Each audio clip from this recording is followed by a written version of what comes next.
Okay, so today we're going to look at the MRCGP, which is one of the requirements for getting a certificate of completion of training in general practice.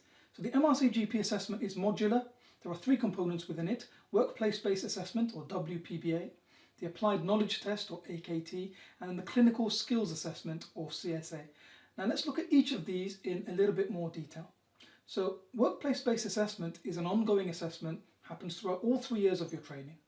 So you'll have the trainee e-portfolio, which you use to sort of record your progress, your learning, but also where you'll put down details of all of these assessments.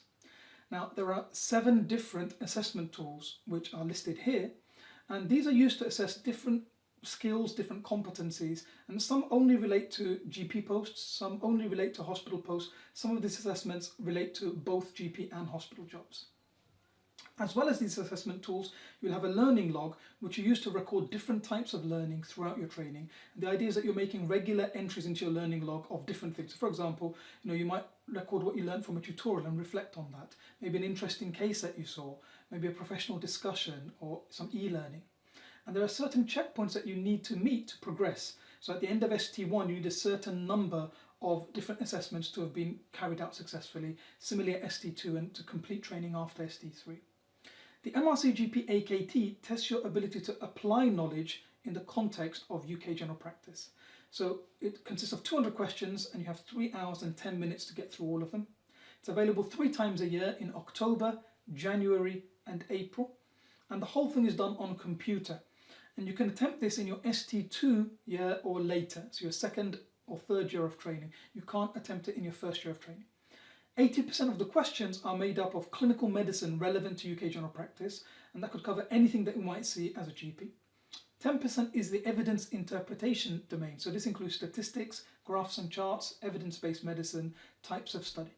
And 10% is the organisational domain, so covers health informatics, administrative issues, types of certification, practice management, types of contract, things like that. Finally, the Mrc Gp Csa is a simulated surgery. You cannot attempt this until your ST3 year or later, and it's available pretty much every month between October and May. Now, the simulated surgery consists of 13 different cases. So you're going to see 13 different simulated patients, and you have a different examiner for each case. So you have 13 different examiners assessing your skills. For each case, you've got 2 minutes to read the notes before they come in, and then exactly 10 minutes to get as much of the consultation as you can.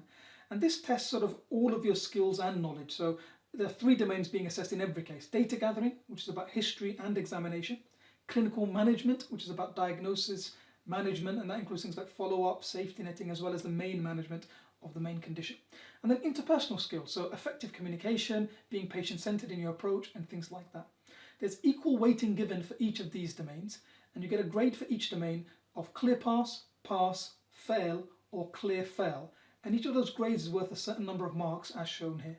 And at the end of the day, your total score, if it's at the pass mark or higher for that day, you pass the CSA as a whole. If it's lower, you fail. So to summarise, there are 3 components to the MRCGP. There's workplace-based assessment, which is continuous and happens in all 3 years. There's the AKT, the applied knowledge test, which is about applying theory to UK general practice. You can sit that in ST2 or ST3.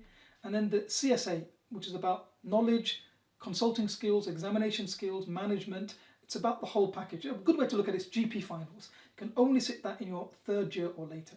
Now, it's mandatory to get through all 3 of these assessments to get your MRCGP and to complete some of the other things to get the certificate of completion in training. So I hope that's been useful as an introduction to the MRCGP. I will be posting more detailed videos about each of these parts later on, so please do subscribe to the channel if you found it helpful for regular updates on topics relevant to your GP training. And thank you so much for joining me. Thank you.